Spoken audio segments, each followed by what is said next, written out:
फिर तुम चलो उस दिन का बताओ तो कौन से एक्सटिंक्ट स्पीशीज थे।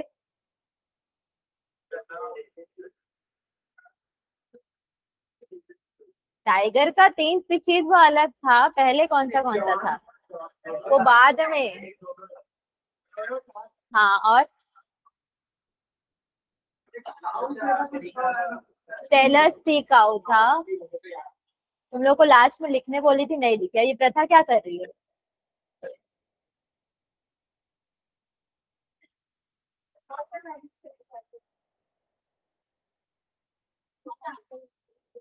तो आराम से आज देख लो सिलेबस, फिर एक्सटेंड और नहीं करना, फिर देख लेते, कंप्लीट कर लेते हैं आज, चैप्टर कंप्लीट कर लेते हैं।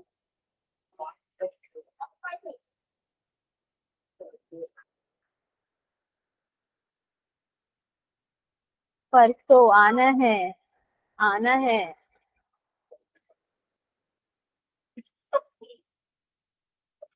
अच्छा आईयूसीएन में उस दिन भी बोली थी, आईयूसीएन का कोई पूछा ही नहीं फुल फॉर्म क्या होता है या कुछ होता है।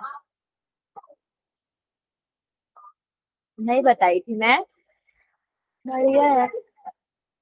बस करो, हो गया खत्म। ठीक है, तो यहाँ जो भी कोलोनाइजेशन हो रहा है ट्रॉपिकल पैसिफिक आइलैंड का, वो मेनली क्या कर रहा है, यहाँ पर एक्सटिंक्शन कर रहा है मोर देन 2000 स्पीशीज का। तुम दोनों की बात डिस्ट्रैक्ट करती है बीच में, और मुझे सुनाई देती है और समझ में आता है, तो फिर सुना चेंज हो जाता है। तो चुप रहोगे। वो बच्चे लोग रहते ही हैं वहां पे। 2 घंटे से ढाई ढाई घंटे से मैं।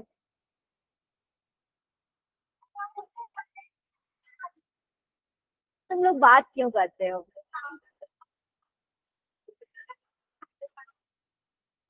आईयूसीएन का फुल फॉर्म देख लिया। यूनियन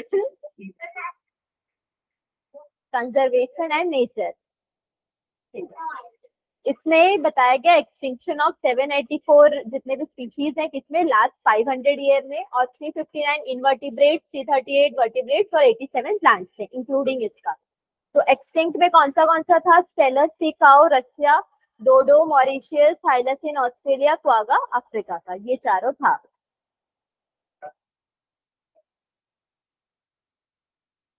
यहाँ के हैं, वहां से मतलब पूरा वर्ल्ड से ही एक्सटेंट है।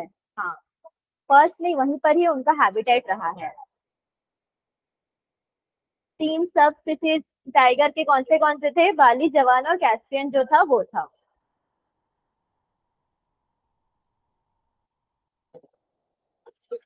27 स्पीशीज एक्सटिंक्ट हो गया है लास्ट 20 ईयर्स में। एम्फीबियंस ज्यादा वल्नरेबल है एक्सटिंक्शन के, टोटल कितना परसेंटेज में देखते हैं तो 31% ऑफ जिम्नोस्पर्म, 32 एम्फीबियंस, 12 बर्ड और 23% ऑफ मैमल्स, सारे एक्सटिंक्शन परसेंटेज है। हाँ, तो लगभग मेनली क्या रहता है कि ये ज्यादातर मास एक्सटिंक्शन भी हुआ है, लेकिन करंट रेट जो रहेगा वो 100 से 1000 टाइम्स फास्टर है ह्यूमन एक्टिविटी की वजह से। वही पढ़े, क्या हो गया तुम लोगों को अब। लॉस ऑफ बायोडाइवर्सिटी से क्या क्या चीजें हो सकती है, प्लांट प्रोडक्शन कम होगा, और एनवायरमेंटल पर्टर्बेशन यानी कि जो भी डिस्टर्बेंसेस हैं, मतलब उनका रेजिस्टेंस यहाँ पर कम हो जा रहा है। और वेरिएबिलिटी इकोसिस्टम प्रोसेस में, जैसे वाटर यूज हो गया, पेस्ट हो गया, या डिसीज साइकिल्स हो गए, इनका क्या हो जा रहा है, बढ़ जा रहा है। तो अगर तुम लोग को क्वेश्चन आएगा कि लॉस ऑफ बायोडाइवर्सिटी से क्या हो सकता है, तो ये तीनों चीजें तुम लिखोगे। ये मेन है जो कॉसेस है लॉस ऑफ बायोडायवर्सिटी का। 4 यहाँ पर मेजर कॉसेस हैं, इस वजह से इसको इविल क्वार्टेट बोलते हैं। तो 4 इसमें, पहला क्या है, habitat loss and fragmentation, second over exploitation, invasion of alien species, और फोर्थ को एक्सटिंक्शन।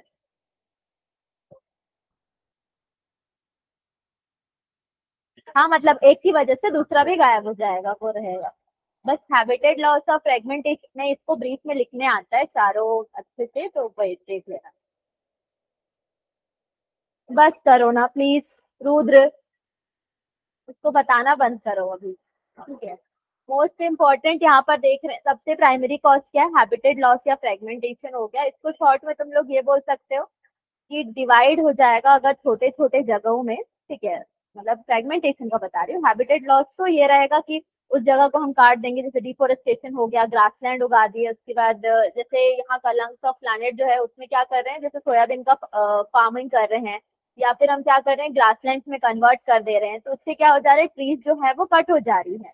तो ये क्या हो जा रहा है, हैबिटेट लॉस हो जा रहा है बहुत सारे एनिमल्स के लिए। फ्रेगमेंटेशन का मतलब क्या हो जाता है, जैसे हैबिटेट यहाँ पर धीरे धीरे कम होती जाएगी, और जैसे बीच में अगर कोई रिवर है, ठीक है, तो हैबिट वहां से वहां वो नहीं जा पाएगा, तो इससे फ्रेगमेंट्स में भी बंटने लग जाएगा, जिसकी वजह से भी हैबिटेट लॉस हो सकता है। हाँ, तो वही, जैसे रिवर भी है, रोड भी है, सारी चीजें हैं। लेक बना लो तुम लोग, ठीक है, रिवर नेचुरल हुआ, रिवर की वजह से भी हो सकता है फ्रेगमेंटेशन, ये रहेगा।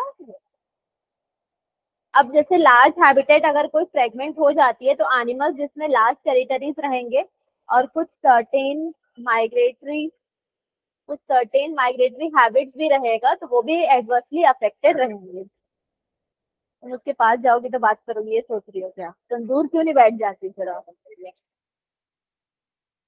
ठीक है। ओवर एक्सप्लॉइटेशन देख लो। ओवर एक्सप्लॉइटेशन का मतलब क्या होगा, हम लोग बहुत ज्यादा एक्सप्लॉइट कर रहे हैं, जिसकी वजह से सब गायब हो जा रहा है। तो over exploitation by man for natural species, तो वही फेलस सिकाओ, पैसेंजर पीजन और बहुत सारे मरीन फीचर्स रहेंगे। तो इसमें हाँ, हाँ, खत्म हो गए हैं।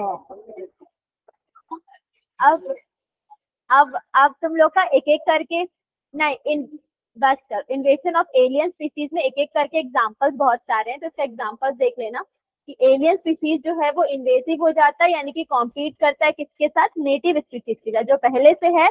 अब उसके ऊपर कोई एलियन स्पीशीज आ जाएगा तो दोनों में कॉम्पिटिशन हो जाएगा, जिसकी वजह से क्या हो जाता है, जो भी मेन स्पीशीज है उसका, दोनों का या तो लॉस होगा, या तो दोनों में से किसी एक का डेथ हो जाता है, तो स्पीशीज जो है वो लूज हो रही है। ऐसा जरूरी नहीं है। जैसे कि वही एग्जांपल के तौर पे ना, तुम वो देखोगी कैट फिश वाला जो एग्जांपल है, एक रिवर में कैट फिश को डाल दिया तो कैट फिश अमाउंट में ज्यादा हो गई, वहां पे जितने भी फिशेस थे उनकी सबकी डेथ हो गई, तो कैट फिशेस वो था। अब फर्स्ट पहले यहाँ देखना, introduction of Nile perch into Lake Victoria, ठीक है, ईस्ट अफ्रीका में। इससे क्या हो गया, जो वहां पर पहले से हैबिटेट में, पर्टिकुलर हैबिटेट में जो प्रेजेंट रहते हैं उनको हम एंडेमिक बोल रहे हैं। तो ये इकोलॉजिकली यूनिक स्पीशीज रहती है चिचलिड फिश की, ये, ठीक है। तो ये नील पर्च जो है, ये नील पर्च है, ये सबको खा गया इसको, और पूरा खत्म हो गया वहां का। हाँ, ये पूरा खत्म कर दिया इसको। उसके बाद एक्सोटिक स्पीशीज में जैसे पार्थेनियम, लैंटाना और इटोनिया जितने भी हैं, ठीक है। अब वो कैरेट ग्रास सुने होंगे, हाँ, तो वो तो इंट्रोड्यूस हुआ इंडिया में, जिसकी वजह से एनवायरमेंटल डैमेज हुआ और थ्रेट हुआ सर्वाइवल जो भी उसके वहां पे नेटिव स्पीशीज थे वो। तो वीड्स जितने भी हैं, अब पार्थेनियम जो है और ये लैंटाना का जो दिया हुआ है, वो क्या क्या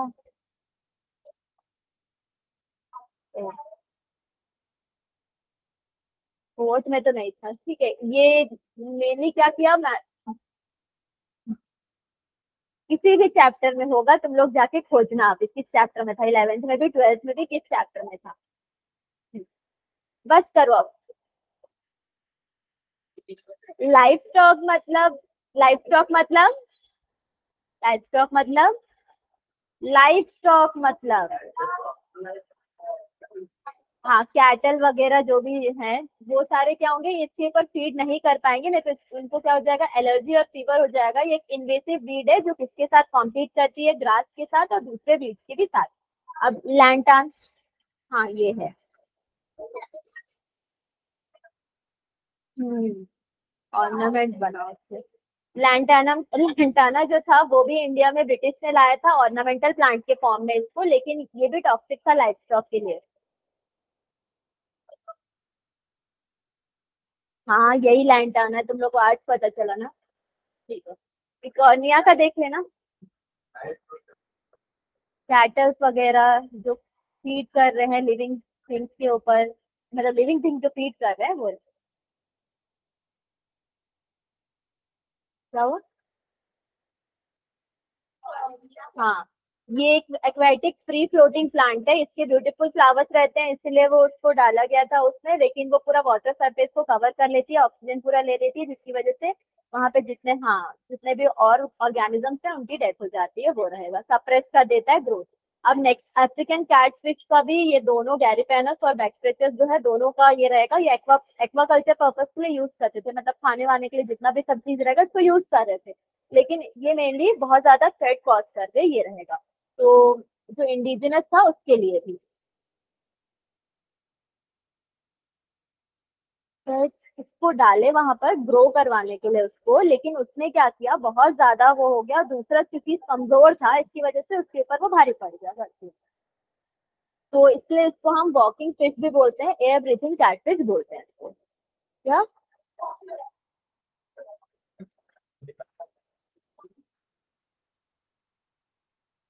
अरे ये तो सुने होगे ना, अरे वो है जो मागुर बोलते हैं, सुने नहीं हो तुम लोग?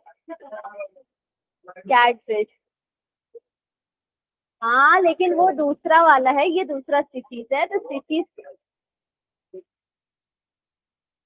ठीक है।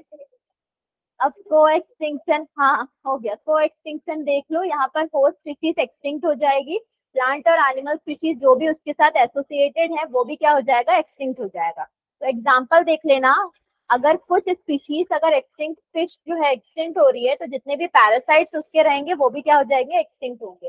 तो इसमें हाँ ये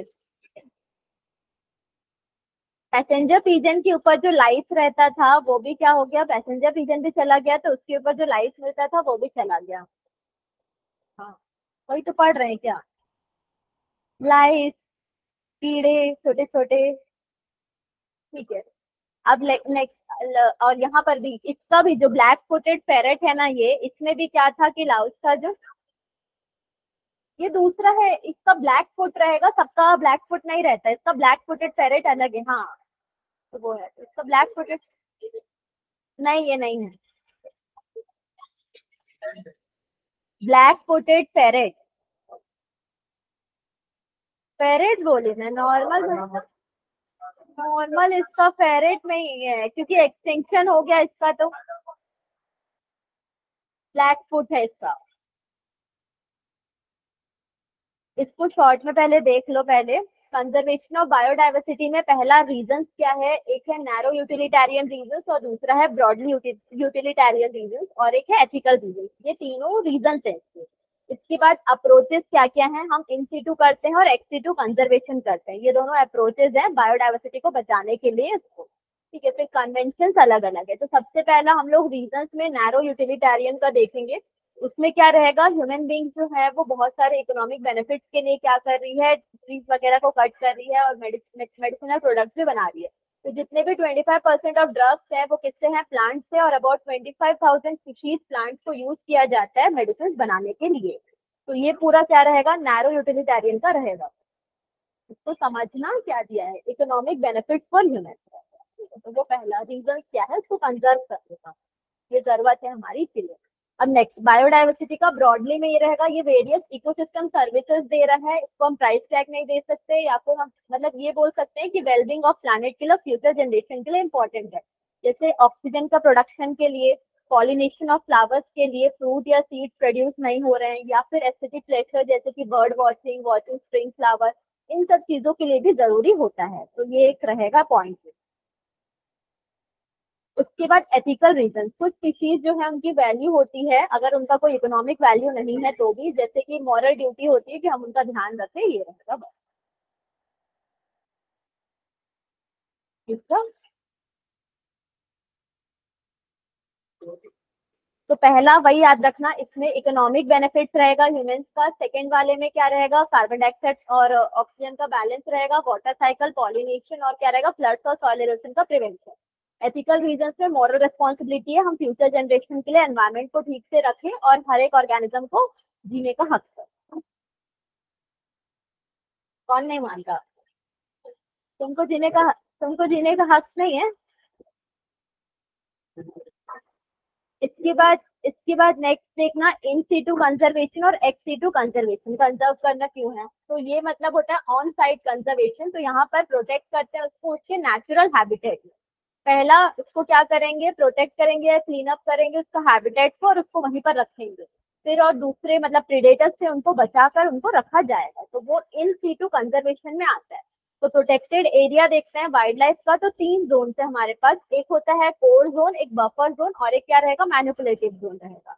तो जो कोर जोन होता है यहाँ पर कोई भी ह्यूमन एक्टिविटी परमिटेड नहीं होती है, और जो बफर जोन होता है उसमें लिमिटेड अमाउंट में ह्यूमन एक्टिविटी रहेगा, काटना वाटना कुछ बना। हाँ, तो पढ़ना तो पड़ेगा ना, वही है, इसलिए मेरे को ये तीनों चैप्टर इसलिए मुझे खुद पसंद नहीं है, लेकिन पढ़ाना तो है ना, तो पढ़ो। मेरे को लेकिन नहीं आ रहा है, मेरे को लेकिन नहीं आ रहा है। मैनिपुलेशन देख लेना, मैनिपुलेशन में लार्ज ह्यूमन एक्टिविटीज होंगी इस जोन के अंदर।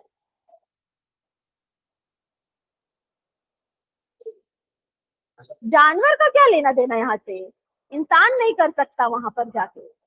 ऐसे जानवरों को ही वहां रखा जाएगा ना जो नहीं पढ़ी बोल रही है अभी। जानवरों का कोई लेना देना नहीं है, वो जा सकते हैं आ सकते हैं, लेकिन इंसान वहां पर एक्टिविटीज नहीं कर सकता, ये रहेगा। अब नेक्स्ट ऑब्जेक्टिव्स देखते हैं इसका बायोस्फीयर रिजर्व का। सबसे पहला बायोस्फीयर रिजर्व के लिए क्या रहेगा कि डाइवर्सिटी और बायोटिक कम्युनिटीज का इंटीग्रिटी को ये कंजर्व कर रखेगा। दूसरा, इकोलॉजिकल और एनवायरमेंटल रिसर्च के लिए भी ये एरिया देगा, और एजुकेशनल ट्रेनिंग के लिए भी फैसिलिटीज प्रोवाइड करेगा। तो करेंटली 714 बायोस्फीयर रिजर्व है 129 कंट्रीज में। इंडिया में 14 बायोस्फीयर रिजर्व है, इस बार चेक कर लेना। हाँ वही बोल रही हूँ, चेक कर लेना एक बार, इसमें बोलूंगा कंफर्म कर, मैंने नहीं किया है, बुक में और होगा। बायोडाइवर्सिटी हॉटस्पॉट देखना, यहाँ पर हाई डिग्री ऑफ एंडेमिज्म है। पता नहीं तुम,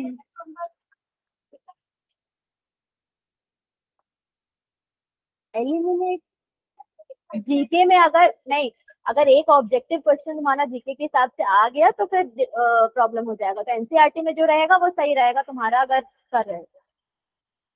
ठीक है, नेक्स्ट देख लेना। हो गया, देख लिए, देख लिए, खत्म हुआ। उसके बाद जो भी रिस्क स्पीसीज रहेंगी वो high degree of endemism show करेगा। एंडेमिज्म में बताई कि एक पर्टिकुलर हैबिटेट में बहुत मतलब जो ऑर्गेनिज्म रहेगा वहीं पर रहेगा। तो बायोडाइवर्सिटी जो हॉटस्पॉट होती है यहाँ पर मैक्सिमम प्रोडक्शन प्रोटेक्शन किसको देते हैं, एंडेमिक और एंडेंजर्ड स्पीसीज को। एंडेमिक मतलब जो एक जगह पर, एंडेंजर्ड मतलब जो एक्सटिंक्ट होने वाली हो, कम अमाउंट में प्रेजेंट हो, उसको हम एंडेंजर्ड बोल रहे हैं। हाँ, एट प्रेजेंट यहाँ पर देखते हैं तो बायोडाइवर्सिटी हॉटस्पॉट जो है वो 15.7% एरिया कवर कर रही है अर्थ का, और टोटल 34 हॉटस्पॉट देख रहे हैं हम लोग ग्लोब में, मतलब पूरे अर्थ। तो क्राइटेरिया देखते हैं इसका, तो ये देखते हैं इसमें कि इसमें कितना होना चाहिए, लगभग 1500 स्पीशीज होने चाहिए वैस्कुलर प्लांट्स के, या फिर मोर देन 0.5% एंडेमिक में। तो 3 रीजन है, Himalayan region, Indo Burma region और वेस्टर्न घाट में रहेगा। तो ये लगभग प्राइमरी वेजिटेशन इतना लूज कर चुका है, 1/3 या फिर 75% जो है वो लूज कर चुका है हॉटस्पॉट रीजन। तो ये बायोडाइवर्सिटी हॉटस्पॉट में अगर एग्जांपल्स पूछा जाएगा तो तुमको यही लिखना है, हिमालयन रीजन, इंडो बर्मा और एक क्या है, वेस्टर्न घाट है। ये तीनों हॉटस्पॉट में। तो इंडिया में लगभग अभी अकॉर्डिंग टू 2002 वाला लिस्ट के हिसाब से 90 नेशनल पार्क हैं और 448 वाइल्ड लाइफ सेंचुरीज है। जिम कॉर्बेट जो है वो सबसे पहले एस्टैब्लिश हुआ था इंडिया में, और कहाँ पर है, नैनीताल उत्तराखंड में है, और एस्टैब्लिश हुआ था 1936 में। और यहाँ पर प्रोजेक्ट टाइगर जो है वो लॉन्च हुआ था 1973 में। तो ये लगभग कितना था स्पैन इसका, 520 स्क्वायर किलोमीटर है, और इसमें बहुत सारे hills, marshy area, riverine belt और ग्रासलैंड और लेक वगैरह है। दोनों में अलग अलग है, जैसे हम लोग कोर वाला पढ़े थे ना, वो पूरा वाइल्ड लाइफ सेंचुरीज में रहेगा। नेशनल पार्क जो रहेगा उसका हम लोगों का क्या बोल सकते हैं उसको, जा सकते हैं वो तो ठीक है, लेकिन वाइल्ड लाइफ सेंचुरीज में भी तो सब जगह तो आजकल, हाँ आजकल सब जगह जा सकते हैं। दोनों में डिफरेंस अलग अलग है, दोनों का ना एक जगह शायद ह्यूमन एक्टिविटीज चाहिए, कोल्ड जोन बफर जोन के हिसाब से बस। इन सिक्स कौन सा, ये 2002 के हिसाब से बोली ना मैं, क्या कर,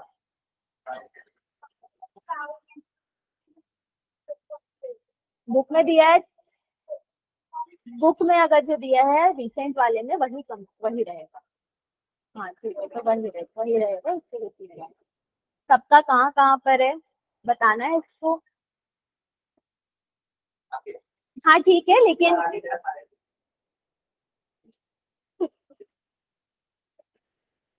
हाँ सेक्रेट फॉरेस्ट, नेशनल पार्क सब लोग हैं। सेक्रेट फॉरेस्ट का देखना, सेक्रेट मतलब, हाँ क्या हो गया तुम दोनों का?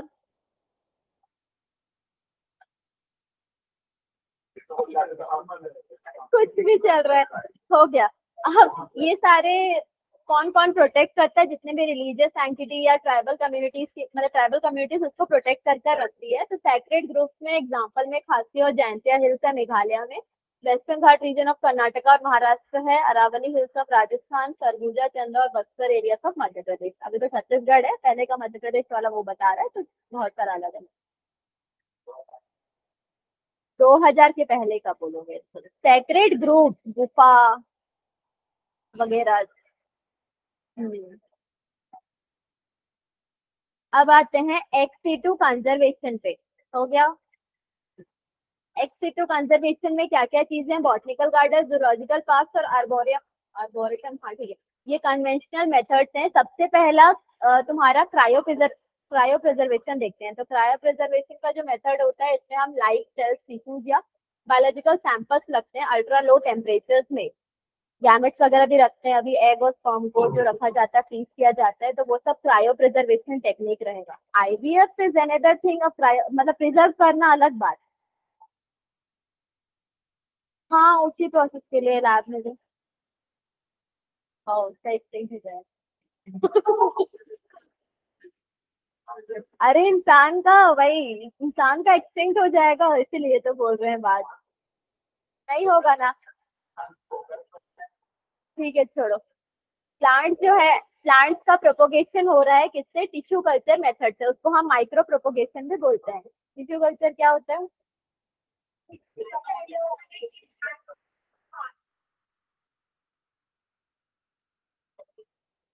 यही बता दोगे टिश्यू कल्चर? कौन प्रणव? हाँ वो तो बता रहा था, बस टिश्यू को कल्चर करते हैं एनवायरमेंटल कंडीशन में, वो बता रहा। इसी पार्ट में सिर्फ कैलस वाला पार्ट होता है। हाँ तो वो कैलस है। हाँ कोई भी पार्ट नहीं है वो सिर्फ जो तुम्हारा माइक्रोफ्री जो पार्ट रहेगा वही लेंगे हम, कैलस लेंगे। प्लांट के सिर्फ अगर पार्ट्स को लोगी तो उसके साथ माइक्रोस्ट्री ग्रो करेंगे, तो पूरी तरीके से टिश्यू कल्चर नहीं हो पाएगा।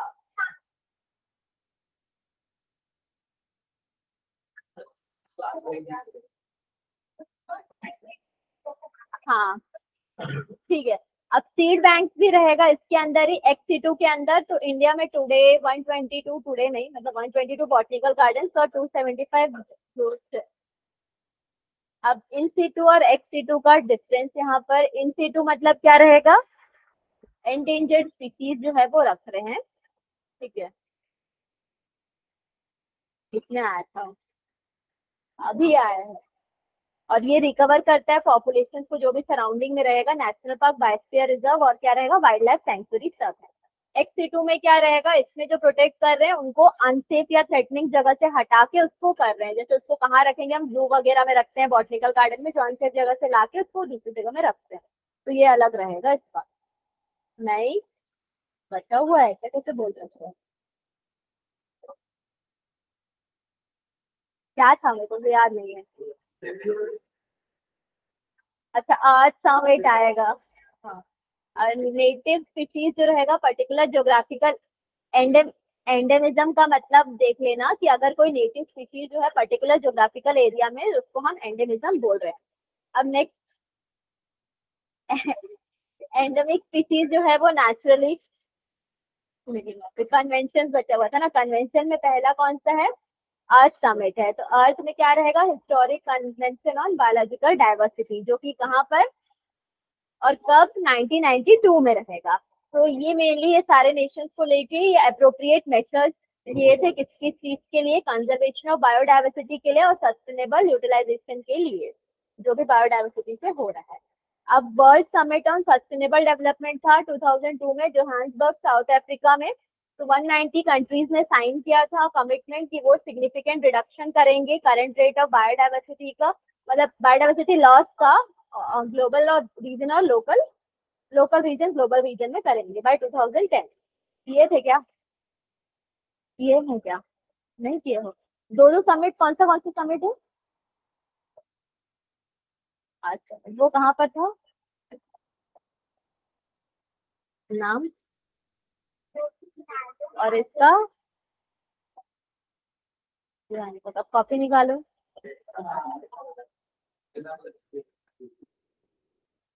हाँ तो लिखोगे तुम लोग, मेन मेन इसका जो बचा हुआ टॉपिक बताऊंगी लिखोगे। रुद्र नहीं।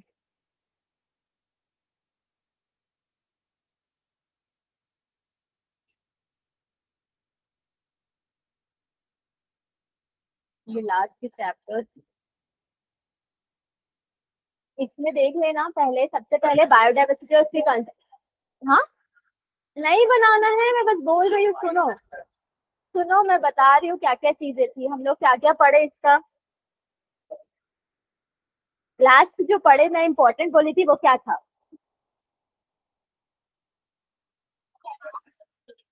रियो डी जेनेरियो नहीं, इविल क्वार्टेट। हम्म।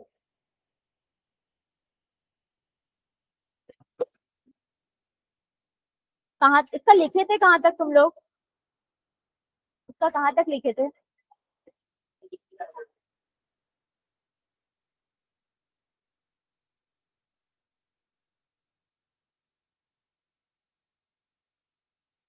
स्पीशीज डाइवर्सिटी ना लास्ट था। हम लोग का क्वेश्चन बहुत सारा, मेगा डाइवर्सिटी कंट्रीज का भी क्वेश्चन है, बर्ड स्पीशीज का भी है, ट्रॉपिकल रेन फॉरेस्ट। कहाँ जाओगे? नहीं लिख लो तुम। नहीं तुम लिख लो उसके बाद जाना।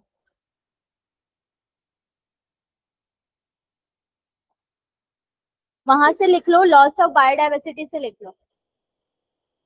ये पहले का भी छूटा हुआ है बिल्कुल, लेकिन इसको रहने दो। लॉस ऑफ बायोडाइवर्सिटी हेडिंग डालो। रुद्र प्रणव, क्या हो गया तुम दोनों को? कॉपी पेन कहाँ है तुम्हारा? लॉस ऑफ बायोडाइवर्सिटी इतनी पढ़ के आना।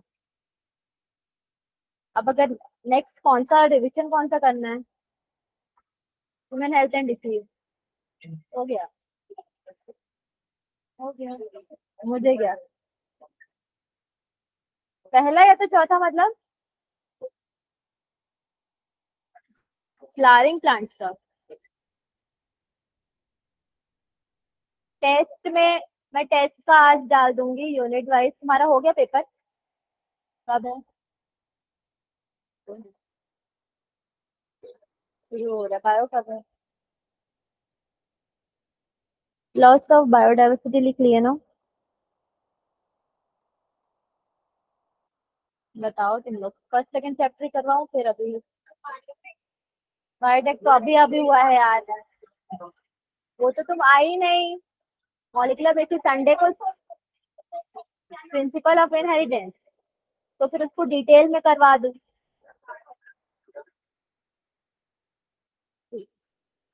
गैप, इसका पूछ रही हूँ गैप।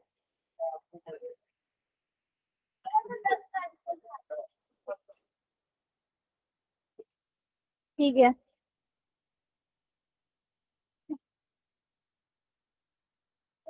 15,000, 15,500, 15,500। लिखो पहला point, 15,500 species, 15,500 species are facing, हे भगवान, 15500, sorry 500, सच में नहीं। स्पीशीज आर फेसिंग थ्रेट, लिख लो। हाँ, और ज्यादा नहीं करूंगी मैं अभी। Threat of extinction.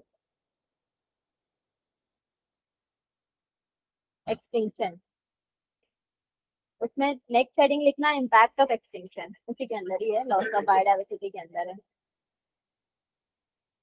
15,000 15,500 species are facing threat of extinction. हाँ, impact of extinction, impact of extinction, extinction ये extinct है ना,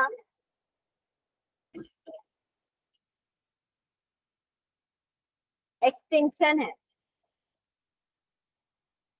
क्या? 15,500 species are facing threat of extinction, वो हो गया था 15,500। हाँ हाँ, पहला पॉइंट लिखना डिक्लाइन इन प्लांट प्रोडक्शन, पहला point decline in plant production.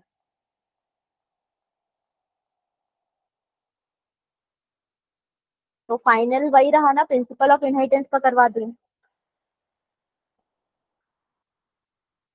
Question के साथ करते हैं उसको।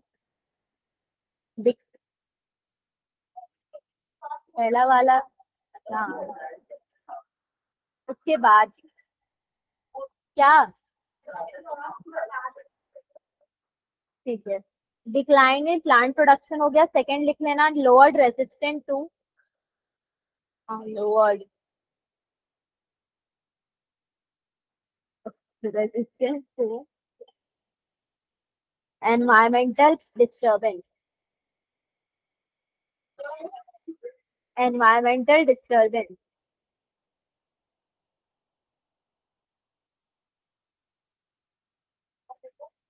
Disturbance. Third point increase variability, increase variability,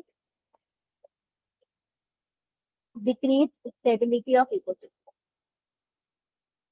increase variability, decrease stability of ecosystem.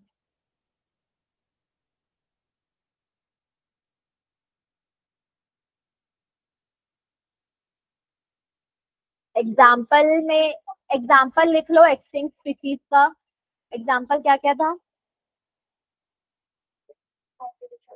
डोडोफ्रम Mauritius, याद है सबको, लिख लो एग्जाम्पल चारों, चारों एग्जाम्पल लिख लो, और उसके बाद 3 सब स्पीशीज ऑफ टाइगर भी लिख लेना, वाली, जवान और कैल्शियन। क्या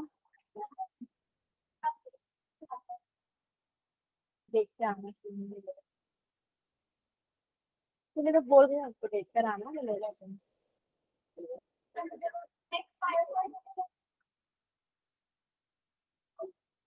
ये तुम्हें कहाँ मिलेगा ये,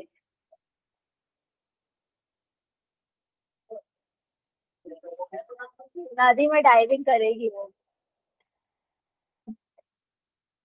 हो गया, लिख लिए चारों, चारों लिख लिए।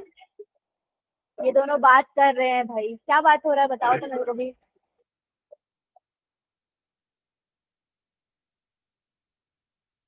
बताएंगे, तुम्हारा रिसर्च रहा वो। तुम खोजो।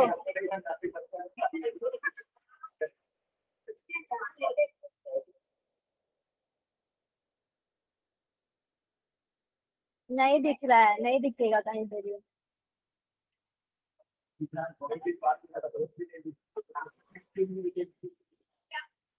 बहुत दिन बाद, नहीं बहुत रिसर्च के बाद देखा गया है। हाँ तो नहीं दिखा उसमें, नहीं तो सारे कोई ना कोई स्पीशीज दिखने लग जाती है, तो नहीं दिखा। बस अब हो गया, कॉसेस ऑफ बायोडाइवर्सिटी लॉस, कौन सा? सब लॉस ऑफ बायोडाइवर्सिटी के अंदर ही है, कॉसेस ऑफ बायोडाइवर्सिटी लॉसेस। अरे लॉस लिखे ना, सब कहाँ बोली है मैं, सब मैं हिंदी वाला सब था और सब लॉस वो वाला था। कॉसेस ऑफ बायोडाइवर्सिटी लॉस में इविल क्वार्टेट करके लिखे,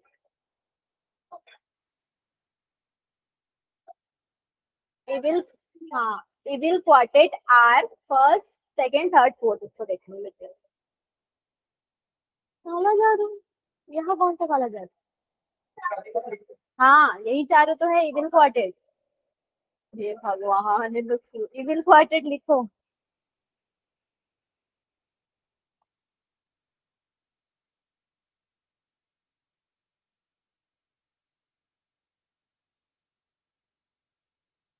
बस करो।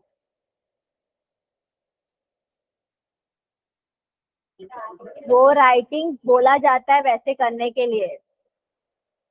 सारे लोग नहीं तो फिर एक का देख देख के दूसरा तो वो नहीं ले लेंगे, मेडिसिन नहीं ले लेंगे घर में सारे, तो इसलिए जानबूझ के बोला जाता है वो बात।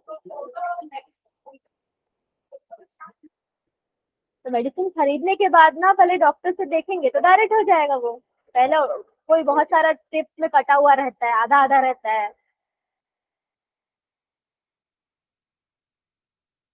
अरे तो अभी तो हम लोग को भी समझ में, सबको समझ में आ जाता है आजकल, इसीलिए तो एंटीबायोटिक रेजिस्टेंस हो रहा है आजकल।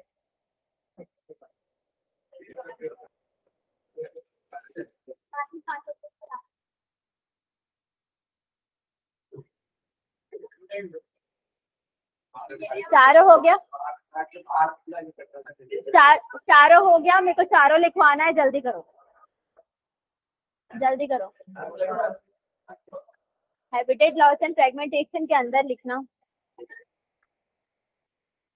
बात करते हुए काम भी करो अपना, काम स्लो मत किया करो, बस बातें होते रहता है। साइड में स्टार बना लेना, मोस्ट इम्पोर्टेंट रीजन लिख लेना उसमें। हाँ मोस्ट इम्पोर्टेंट रीजन ब्रैकेट में स्टार बना के या फिर कैसे भी करके तुम लोग मोस्ट इम्पोर्टेंट रीजन लिख लेना। हैबिटेट लॉस एंड फ्रेगमेंटेशन का बोर्ड स्टार नहीं बनेगा, छोड़ो। हाँ फर्स्ट पॉइंट लिखना है इसका। हैबिटेट, हैबिटेट ब्रैकेट में forest are cleared for, bracket close ना forest, are cleared for cultivation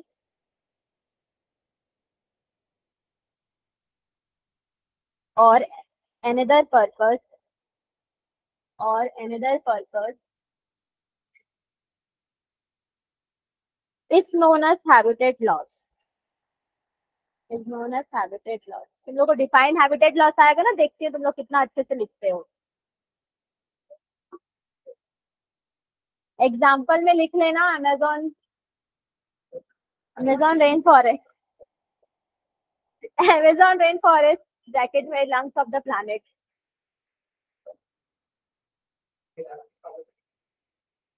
हाँ इसमें लिख लेना 14%, उसमें लिख लेना पहला 14% से 6% हो गया है करके लिख लेना। 14% से 6% डिफोरेस्टेशन होता गया है ग्रासलैंड वगैरह के लिए, तो वो 14% था 6% हुआ। फिर लिखना फॉर कल्ट,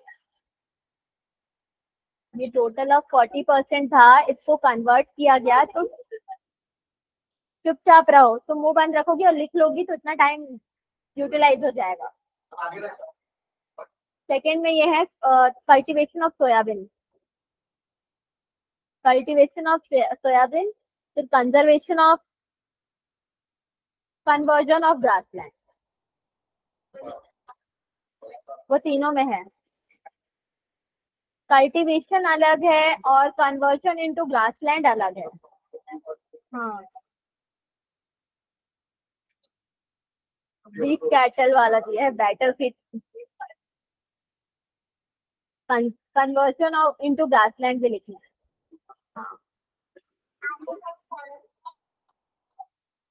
हाँ हाँ, वो तो खाने के लिए हमारे लिए, वो तो हमारे लिए सोयाबीन का है। नेक्स्ट लिखना, नेक्स्ट पॉइंट लिखना, when large habitat are, when large habitat are, नहीं नहीं, when large habitat are broken into, small fragment, छोटा कर दिया मैं इसको। Small fragment due to various human activities are known as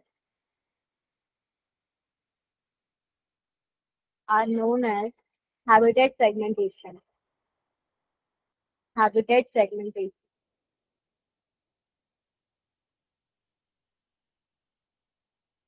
उसके बाद नेक्स्ट ओवर एक्सप्लॉयटेशन का लिखना, सेकेंड वाला।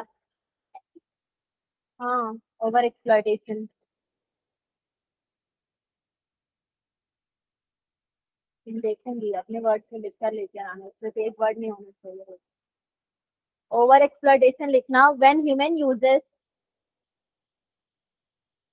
natural resources when human uses natural resources for greed when human uses natural resources for greed, lalach, GRWD, instead of need,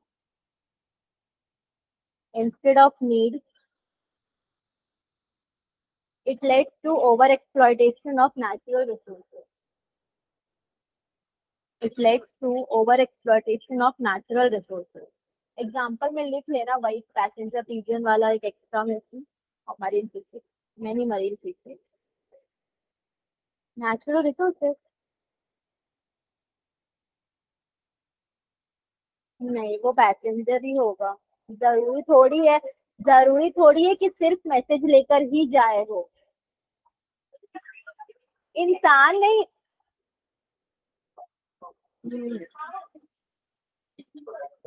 हाँ, हो गया, तुम लोग नेक्स्ट करो। लिख लिए example. Alien species invasion,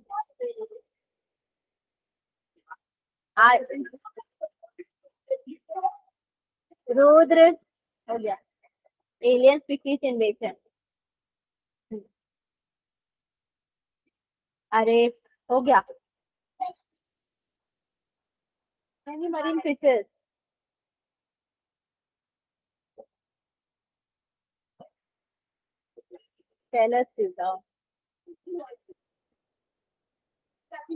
alien next. हाँ, एलियन स्पीशीज इन्वेजन है, उसमें लिख लेना when a alien species,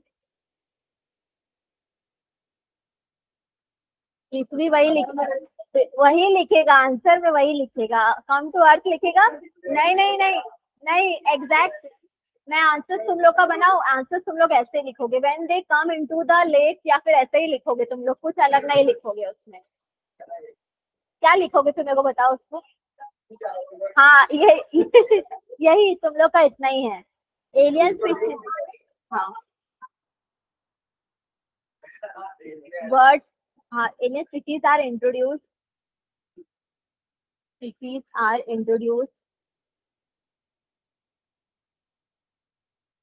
unintentionally or deliberately।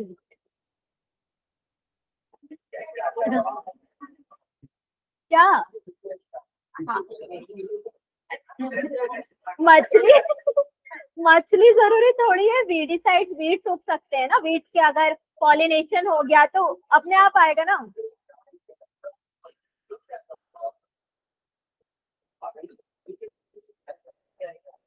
यार हो गया, पता। हाँ, for what ever purpose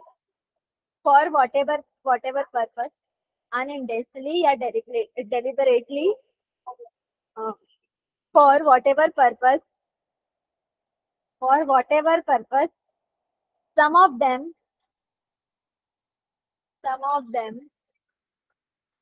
turn invasive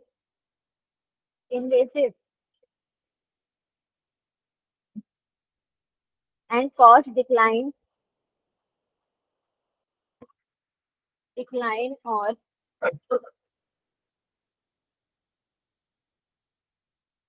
or extinction of indigenous species। यहाँ लिखा है ना, इसे बता रही है, एक्सटिंक्शन ऑफ इंडिजिनस स्पीशीज।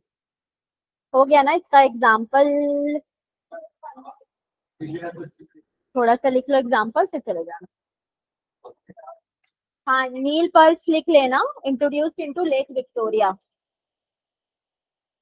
हाँ, सेम वैसे ही लिख लेना, इतना बड़ा लिखने की जरूरत। Introduction of Nile perch into Lake Victoria east Africa का, फिर इससे क्या हो गया था, इतना पूरा लिखने की जरूरत नहीं है। Let's extinction of cichlid fish, बस इतना ही लिखना। Let's extinction of, introduction of Nile perch into Lake Victoria east Africa, let's extinction of cichlid fish.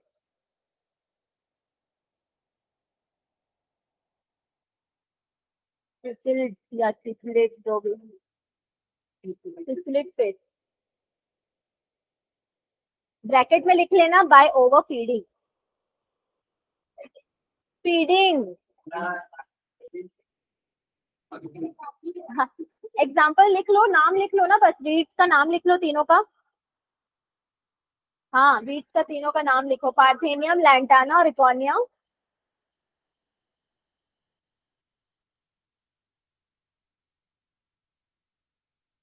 ये लिख लिए, और लास्ट वाला क्या है, इंट्रोडक्शन, वो तुम्हारा कैटफिश।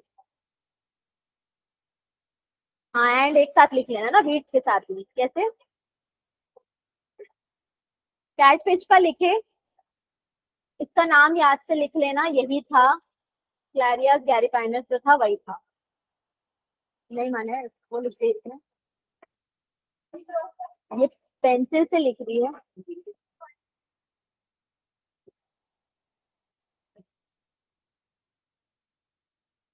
चैप्टर प्रिपेयर करना, रिप्रोडक्शन, हाँ, reproduction is sexual reproduction, human reproduction, और एक क्या है, रिप्रोडक्टिव हेल्थ।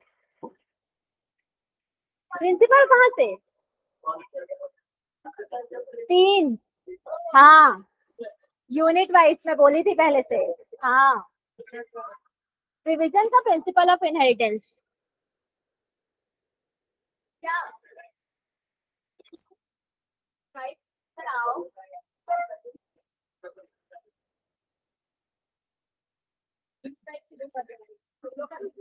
लिखा हुआ दिख रहा है सबका मार्क्स।